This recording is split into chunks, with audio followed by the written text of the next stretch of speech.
ಎಲ್ರಿಗೂ ನಮಸ್ಕಾರ. Welcome back to my channel. ಇವತ್ತು ಯಾವ ರೀತಿ ನನ್ನ ಮಗಳು ಫೋಟೋ ಮತ್ತು ವಿಡಿಯೋ ಶೂಟ್ ಮೇಕಿಂಗ್ ಯಾವ ರೀತಿ ಮಾಡಿದ್ದೀವಿ ಅಂತ ತೋರಿಸ್ತಾ ಇದ್ದೀನಿ. ಅದಲ್ಲದೆ ಮಕ್ಕಳಿಗೆ ಯಾವ ರೀತಿ ವಿಡಿಯೋನೇ ಆಗಲಿ ಫೋಟೋನೇ ಆಗಲಿ ಯಾವ ರೀತಿ ಶೂಟ್ ಮಾಡಬೇಕು ಅನ್ನೋದ್ರ ಬಗ್ಗೆ ನಾನು ಇನ್ಫಾರ್ಮೇಷನ್ ಟಿಪ್ಸ್ ಎಲ್ಲ ಕೊಡ್ತಾಯಿದ್ದೀನಿ ನನ್ನ ಎಕ್ಸ್ಪೀರಿಯೆನ್ಸಲ್ಲಿ. ಎಲ್ಲರೂ ವಿಡಿಯೋನ ಕೊನೆ ತನಕ ನೋಡಿ, ಯಾರು ಸ್ಕಿಪ್ ಮಾಡಬೇಡಿ. ಮೊದಲಿಗೆ ಫೋಟೋ ತೆಗಿಯೋದಂದ್ರೇ ಒಂದು ದೊಡ್ಡ ಕೆಲಸ. ಮಕ್ಕಳದಂತೂ ತುಂಬಾ ಕಷ್ಟ ಆಗುತ್ತೆ, ನಮಗೇ ಚಾಲೆಂಜಿಂಗ್ ಆಗಿರುತ್ತೆ. ಮಕ್ಕಳದ್ದು ಫೋಟೋ ಎಲ್ಲ ತೆಗಿಬೇಕಂದ್ರೆ ಮೊದಲಿಗೆ ನಾವು ಚೆನ್ನಾಗಿರೋದು ಸೂಟಬಲ್ ಆಗಿರೋ ಲೊಕೇಶನ್ನ ನಾವು ಚೂಸ್ ಮಾಡಬೇಕು ಫೋಟೋ ಶೂಟ್ಗೆ. ಅದಲ್ಲದೆ ನಾವು ಔಟ್ಡೋರ್ ಲೊಕೇಶನಲ್ಲೂ ಕೂಡ ನಾವು ಶೂಟ್ ಮಾಡ್ಬೋದು, ಇಂಡೋರು ಮತ್ತು ಔಟ್ಡೋರ್ ಎರಡರಲ್ಲೂ ಕೂಡ. ಔಟ್ಡೋರಲ್ಲಿ ಅಂದರೆ ಬೀಚು, ಪಾರ್ಕು ಹತ್ರ, ಮನೆ ಹತ್ರ ಎಲ್ಲ ಕಡೆ ಶೂಟ್ ಮಾಡ್ಬೋದು. ಬಟ್ ಇಂಡೋರಲ್ಲಿ ಅಂದರೆ ನ್ಯೂ ಬಾರ್ನ್ ಬೇಬಿಗೆ ಶೂಟ್ ಮಾಡಿದ್ರೆ ಅದು ಯೂಸ್ ಆಗುತ್ತೆ. ಇವಾಗ ಸ್ವಲ್ಪ ದೊಡ್ಡವರಾಗಿರೋದ್ರಿಂದ ಕಿಡ್ಸ್ಗೆಲ್ಲ ಆದಷ್ಟು ಔಟ್ಡೋರ್ ಲೊಕೇಶನ್ನ ಚೂಸ್ ಮಾಡೋದ್ರಿಂದ ಅವ್ರಿಗೆ ನಾವು ಆದಷ್ಟು ಕತೆಗಳನ್ನ ಹೇಳಿ ಲೊಕೇಶನ್ ತಕ್ಕನಾಗೆ ನಾವು ಫೋಟೋಸ್ನ ನಾವು ಶೂಟ್ ಮಾಡ್ಬೋದು ಅವ್ರಿಗೆ. ಮತ್ತು ಅದಲ್ಲದೆ ಬರೀ ಲೊಕೇಶನ್ನ ನಾವು ಚೂಸ್ ಮಾಡಿಬಿಟ್ರೆ ಆಗೋಲ್ಲ. ಮಗುಗೆ ಯಾವ ರೀತಿ ಬಟ್ಟೆನೂ ಕೂಡ ನಾವು ಸೂಟಬಲ್ ಆಗಿರೋಂಥ ಬಟ್ಟೆನೂ ನಾವು ಚೂಸ್ ಮಾಡಬೇಕಾಗುತ್ತೆ. ಇವಾಗ ಲೊಕೇಶನ್ ನಾವು ಫುಲ್ಲು ಗ್ರೀನರಿಯಾಗಿ ಮರಗಳೆಲ್ಲ ಗಿಡಗಳೆಲ್ಲ ಇರೋಂಥ ಕಡೆ ಶೂಟ್ ಮಾಡ್ತಾಯಿದ್ದೀವಿ ಅಂತ ಅಂದ್ಕೊಳ್ಳಿ. ಆವಾಗ ಅದೆಲ್ಲ ಫುಲ್ ಗ್ರೀನರಿಯಾಗಿರುತ್ತೆ. ಅದಕ್ಕೆ ಕಾಂಟ್ರಾಸ್ಟಾಗಿ ನಾವು ರೆಡ್ ಕಲರ್ ಆ ಥರ ಕಾಂಬಿನೇಷನ್ನ ನಾವು ಚೂಸ್ ಮಾಡಿ ಲೊಕೇಶನ್ಗೆ ತಕ್ಕನಾಗಿ ನಾವು ಯಾವ ರೀತಿ ಡ್ರೆಸ್ದು ನಾವು ಸೆಲೆಕ್ಟ್ ಮಾಡಿ ಫೋಟೋಶೂಟ್ ಮಾಡೋದ್ರಿಂದ ತುಂಬ ಅಂದರೆ ತುಂಬ ಚೆನ್ನಾಗಿ ಬರುತ್ತೆ ಫೋಟೋಸು. ಆದಷ್ಟು ನಾವು ಯಾವುದೇ ರೀತಿ ಬ್ರೈಟಾಗಿ ಎಡಿಟ್ ಮಾಡೋ ಅವಶ್ಯಕತೆ ಎಲ್ಲ ಏನಿರಲ್ಲ. ನ್ಯಾಚುರಲಾಗಿ ಬ್ಯಾಕ್ಗ್ರೌಂಡ್ ಎಲ್ಲ ತುಂಬ ಚೆನ್ನಾಗಿ ಬರುತ್ತೆ ಪಿಕ್ಚರಲ್ಲಿ. ಲೊಕೇಶನ್ನು ನಾವು ಚೂಸ್ ಮಾಡಿದ್ದಾಯಿತು, ಬಟ್ಟೆನೂ ನಾವು ಚೂಸ್ ಮಾಡಿದ್ದೆಲ್ಲ ಆಯಿತು. ಅದಾದಮೇಲೆ ಫಸ್ಟ್ ಆಫ್ ಆಲ್ ಮಗು ಕಂಫರ್ಟಬಲ್ ಆಗಿದೆಯಾ ಆ ಬಟ್ಟೆನ ಹಾಕೊಳ್ಳೋದಕ್ಕೆ, ಮತ್ತು ಫೋಟೋಶೂಟ್ಗೆಲ್ಲ ರೆಡಿಯಾಗಿದೆಯಾ ಅನ್ನೋದನ್ನ ನಾವು ನೋಡ್ಕೋಬೇಕು. ಏನಂದರೆ ನಾವು ಫೋಟೋಶೂಟ್ ಮಾಡೋಕ್ಕಿಂತ ಮುಂಚೆನೇ ಅವ್ರನ್ನ ನಾವು ಆದಷ್ಟು ಪ್ರಿಪೇರ್ ಮಾಡಿರಬೇಕು. ಯಾವ ರೀತಿ ಫೋಟೋಶೂಟ್ ಮಾಡ್ತೀವಿ, ಯಾವ ಬಟ್ಟೆನ ಅವ್ರು ವೇರ್ ಮಾಡಬೇಕು ಅಂತ ಅವ್ರಿಗೆ ತುಂಬ ನೀಟಾಗಿ ಅವರು ಎಂಜಾಯ್ ಮಾಡ್ಕೊಂಡು ಫೋಟೋ ತೆಗೆಸ್ಕೊಳ್ಳೋ ರೀತಿ ನಾವು ಅವ್ರಿಗೆ ಅರ್ಥ ಮಾಡಿಸಿರ್ಬೇಕು ಅಂತ. ಆವಾಗ ನಮ್ಗೆ ತುಂಬ ಹೆಲ್ಪ್ ಆಗುತ್ತೆ ಫೋಟೋಸ್ ತೆಗಿಯೋಗೆಲ್ಲ. ಅಷ್ಟೊಂದು ಕಷ್ಟ ಅನಿಸಲ್ಲ ನಮಗೆ. ಮತ್ತು ಅದಲ್ಲದೆ ಅವ್ರಿಗೆ ಎಕ್ಸ್ಟ್ರಾ ಸ್ನ್ಯಾಕ್ಸ್ ಎಲ್ಲ ನಾವು ತಗೊಂಡು ಹೋಗಬೇಕು. ವಾಟರ್ ಬಾಟ್ಲ್ ಆಗಿರ್ಬೋದು ಎಲ್ಲನೂ ನಾವು ತಗೊಂಡೋಗಿದ್ರೆ ತುಂಬಾ ಒಳ್ಳೆಯದು. ಒಂದಲ್ಲ ಒಂದು ಕೊಟ್ಟು ನಾವು ಅವ್ರನ್ನ ಕನ್ವಿನ್ಸ್ ಮಾಡಿ ನಾವು ಫೋಟೋನ ತೆಗಿಬೋದು. ಆದಷ್ಟು ಫೋಟೋ ತೆಗಿಬೇಕಾದ್ರೆ ಕಿಡ್ಸ್ನ ಜಾಸ್ತಿ ಮಾತಾಡಿಸ್ತಾ ಫೋಟೋನ ತೆಗಿತಾ ಇರಬೇಕು. ಇಲ್ಲಾಂದರೆ ಅವರು ಆದಷ್ಟು ಬೇಗ ಡೈವರ್ಟ್ ಆಗಿಬಿಡ್ತಾರೆ, ಇಲ್ಲ ಬೇಡ ಫೋಟೋಸೇ ಅನ್ನೋ ರೀತಿ ಮಾಡಿಬಿಡ್ತಾರೆ, ಮೂಡ್ ಔಟ್ ಆಗಿಬಿಡ್ತಾರೆ ಅದರಿಂದ. ಮತ್ತು ಯಾವುದೇ ಕಾರಣಕ್ಕೂ ಅವ್ರನ್ನ ಸ್ಮೈಲ್ ಮಾಡಿ ಪೋಸ್ ಕೊಡಿ ಅಂತ ಯಾವುದೇ ಕಾರಣಕ್ಕೂ ನಾವು ಹೇಳ್ಬಾರ್ದು. ಅವರೇ ಸ್ಮೈಲ್ನ ನ್ಯಾಚುರಲಾಗಿ ಕೊಡಬೇಕು. ಮತ್ತು ಪೋಸು ಅಷ್ಟೇ ನ್ಯಾಚುರಲ್ಗೆ ಅವ್ರಿಗೆ ಹೆಂಗೆ ಇಷ್ಟ ಬರುತ್ತೋ ಆ ರೀತಿ ಕೊಡಲಿ. ಅದೇ ಪಿಕ್ಚರ್ನ ನೀವು ಕ್ಯಾಪ್ಚರ್ ಮಾಡಿ, ಅದು ತುಂಬ ಅಂದರೆ ತುಂಬ ಚೆನ್ನಾಗಿರುತ್ತೆ. ನಾವು ಕಷ್ಟದಿಂದ ಸ್ಮೈಲ್ ಮಾಡಿ ಪೋಸ್ ಕೊಡಿ, ಸ್ಮೈಲ್ ಮಾಡಿ ಪೋಸ್ ಕೊಡಿ ಅಂತ ಇದ್ದರೆ ಅವ್ರಿಗೂ ಇಷ್ಟ ಆಗೋಲ್ಲ, ಅವ್ರಿಗೆ ಫೋಟೋಸೇ ಬೇಡ ಅಂತ ಅನಿಸ್ಬಿಡುತ್ತೆ. ಆಮೇಲೆ ಅವ್ರಿಗೆ ಬಾರ್ಬಿಸು ಅಥವಾ ಏನಾದ್ರು ಬೇರೆ ರಿವಾರ್ಡ್ ಅವ್ರಿಗೆ ಏನು ಇಷ್ಟ ಆಗುತ್ತೋ ಆ ಥರ ರಿವಾರ್ಡ್ ಎಲ್ಲ ಕೊಟ್ಟರೆ ಅವ್ರನ್ನ ನೈಸಾಗಿ ಹ್ಯಾಂಡ್ಲೂನ ನಾವು ಮಾಡ್ಬೋದು. ಫೋಟೋಶೂಟ್ ಮಾಡಬೇಕಾದ್ರೆ ಲಾಲಿಪಾಪು, ಟಾಯ್ಸು ಅಥವಾ ಐಸ್ ಕ್ರೀಮು ಅವ್ರಿಗೆ ಇಷ್ಟವಾಗಿರೋಂಥದ್ದು ಬೇರೆ ಏನಾದ್ರು ಥಿಂಗ್ಸು ಏನಾದರೂ ನೀವು ಕೊಟ್ಟರೆ ಅವ್ರು ತುಂಬ ಇಷ್ಟಪಟ್ಟು ಅದರಲ್ಲಿ ಆದಷ್ಟು ಗಮನ ಹರಿಸೋದ್ರಿಂದ ನಾವು ಫೋಟೋಶೂಟ್ನ ಆರಾಮಾಗಿ ಚೆನ್ನಾಗಿ ನೀಟಾಗಿ ಮಾಡ್ಬೋದು.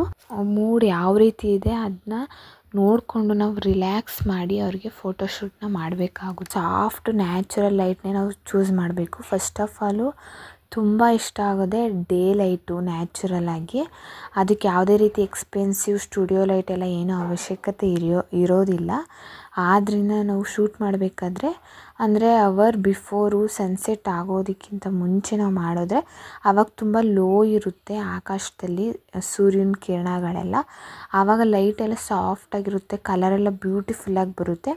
ಇನ್ನು ಅದು ಬಿಟ್ಟರೆ ಅರ್ಲಿ ಮಾರ್ನಿಂಗ್ ಮಾಡೋದ್ರಿಂದ ಅದು ತುಂಬ ಜಾಸ್ತಿ ಹೈ ಆಗಿರುತ್ತೆ ಆಕಾಶದಲ್ಲಿ ಸೂರ್ಯನ ಕಿರಣಗಳೆಲ್ಲ, ಆವಾಗಲೂ ಚೆನ್ನಾಗಿ ಬರುತ್ತೆ. ಮಕ್ಳಿಗೆ ಯಾವುದೇ ರೀತಿ ಬೆಸ್ಟ್ ಟೈಮ್ ಅಂತ ಯಾವುದೂ ಇರೋಲ್ಲ ಫೋಟೋ ತೆಗಿಬೇಕಾದ್ರೆ. ಅದನ್ನ ನಾವೇ ಅವ್ರ ಮೂಡ್ ನೋಡಿ ನಾವು ಕ್ರಿಯೇಟ್ ಮಾಡಿ ನಾವು ಫೋಟೋಸ್ನ ತೆಗಿಬೇಕು. ಅವ್ರಿಗೆ ಇಂಟ್ರೆಸ್ಟ್ ಆಗಿರೋ ಪ್ರಾಪ್ಸ್ನ ನಾವು ಯೂಸ್ ಮಾಡಬೇಕು. ಟಾಯ್ಸು, ಟೆಡಿ ಬೇರು, ಬಲೂನು, ಕೇಕ್ಸು, ಫ್ಲವರ್ಸು, ಆ ಥರ ಬೇರೆ ಬೇರೆ ರೀತಿ ಅವ್ರಿಗೆ ಏನು ಫೇವ್ರೆಟ್ಸ್ ಇರುತ್ತೋ ಆ ಥರ ಪ್ರಾಪ್ಸ್ ಎಲ್ಲ ಏನಾದ್ರು ತಗೊಂಡೋಗಿ ಅವ್ರಿಗೆ ಆ ಟೈಮಲ್ಲಿ ನಾವು ಕೊಡೋದ್ರಿಂದ ನೀಟಾಗಿ ಫೋಟೋಸ್ ಎಲ್ಲ ತೆಗಿಬೋದು, ಕ್ಯಾಪ್ಚರ್ ಮಾಡ್ಬೋದು. ಮತ್ತು ನ್ಯಾಚುರಲ್ ಪೋಸಸ್ಸು ಮತ್ತು ಎಮೋಷನ್ಸ್ನ ಆದಷ್ಟು ಕ್ಯಾಪ್ಚರ್ ಮಾಡಬೇಕು. ಯಾವುದೇ ರೀತಿ ಡಿಫಿಕಲ್ಟಾಗಿ ಅವ್ರಿಗೆ ಪೋಸ್ ಕೊಡಿ ಅಂತ ಅನ್ನಬಾರ್ದು. ನಾವು ಕ್ಯಾಪ್ಚರ್ ಮಾಡಬೇಕಂದ್ರೆ ತುಂಬ ಶಾರ್ಪಾಗಿ ಫೋಟೋಸ್ನ ಕ್ಯಾಪ್ಚರ್ ಮಾಡಬೇಕು. ಯಾಕಂದರೆ ಮಕ್ಕಳು ಒಂದು ಕಡೆ ನಿಲ್ಲೋದಿಲ್ಲ, ಒಂದು ಕಡೆ ಕೂರೋದಿಲ್ಲ. ಅದರಿಂದ ಅವರು ಇಲ್ಲಿದ್ದ ಸೆಕೆಂಡ್ಗೆ ಇನ್ನೊಂದು ಸೆಕೆಂಡ್ಗೆ ಬೇರೆ ಕಡೆ ಇರ್ತಾರೆ. ಅವ್ರ ಮೂಡ್ ಚೇಂಜ್ ಆಗೋಷ್ಟರಲ್ಲಿ ನಾವು ಪಟ ಪಟ ಪಟ ಅಂತ ಶಾರ್ಪಾಗಿ ನಾವು ಕ್ಯಾಪ್ಚರ್ ಮಾಡ್ಕೊಂಡ್ರೆ ತುಂಬ ಚೆನ್ನಾಗಿ ಬರುತ್ತೆ. ನ್ಯಾಚುರಲಾಗಿ ಫೋಟೋಸ್ನ ಕ್ಯಾಂಡಿಡ್ ಪಿಕ್ ಅಂತೂ ಇನ್ನೂ ಚೆನ್ನಾಗಿ ಬರುತ್ತೆ. ಅದರಿಂದ ನಾವು ಕ್ಯಾಪ್ಚರ್ ಮಾಡಬೇಕಂದ್ರೆ ಫೋಟೋಸ್ನ ಚೆನ್ನಾಗಿ ಮೂವ್ ಮಾಡಿಕೊಂಡು ಕ್ಯಾಪ್ಚರ್ ಮಾಡಿದ್ರೆ ತುಂಬ ಚೆನ್ನಾಗಿ ಬರುತ್ತೆ. ಈ ಟಿಪ್ಸ್ನೆಲ್ಲ ನೀವು ಯೂಸ್ ಮಾಡಿ ನಿಮ್ಮ ಮಕ್ಕಳಿಗೆ ಚೆನ್ನಾಗಿ ಬರುತ್ತೆ. ಫೋಟೋಸ್ ಯಾರು ತೆಗೆಸ್ಕೊಳ್ಳಲು ಇಷ್ಟಪಡಲ್ವ, ನನ್ನ ಮಗಳಿಗೂ ಅಷ್ಟೇನೆ ಫೋಟೋಸ್ ಅಂದರೆ ಅಷ್ಟಕ್ಕಷ್ಟೇನೆ. ಆದರೂ ಅವಳಿಗೆ ಈ ಟಿಪ್ಸ್ ಎಲ್ಲ ಯೂಸ್ ಮಾಡಿ ಒಂದು ತಕ್ಕ ಮಟ್ಟಿಗೆ ಅವಳ ಬರ್ಡೇ ಫ್ರೀ ವಿಡಿಯೋ ಶೂಟನ್ನ ನಾವು ಮಾಡಿದ್ದೀವಿ. ಅದನ್ನ ಆದಷ್ಟು ಬೇಗ ಎಡಿಟ್ ಮಾಡಿ ನಾನು ಅಪ್ಲೋಡ್ ಮಾಡ್ತೀನಿ. ಅದ್ರ ಮೇಕಿಂಗು ಎಲ್ಲ ಏನೇನು ಥರ ಮಾಡಿದ್ದಾಳೆ ಅಂತ ನೀವೇ ನೋಡಿ. ಅವಳು ಅಷ್ಟೇ ಸ್ಮೈಲ್ ಮಾಡ್ತಿರ್ಲಿಲ್ಲ, ಬೇಡ ಫೋಟೋಸು, ಅದು ಬೇಡ ಇದು ಬೇಡ ಅಂತ ಹೇಳ್ತಿಲ್ಲ. ಅವಳಿಗೂ ಈ ಥರ ಏನೇನೋ ಆಫರ್ ಮಾಡಿ ನಾವು ಏನೇನೋ ಕಥೆಗಳೆಲ್ಲ ಹೇಳಿ ಅವಳಿಗೆ ಆಮೇಲೆ ಫೋಟೋಸ್ನ ಕೊಂಡಿದ್ದಾಳೆ. ಒಂದು ತಕ್ಕ ಮಟ್ಟಿಗಂತ ತೆಗೆಸ್ಕೊಂಡಿದ್ದಾಳೆ. ಅದನ್ನ ತೆಗ್ದಿದ್ದೀವಿ ನಾವು ಕೂಡ. Thank you for watching.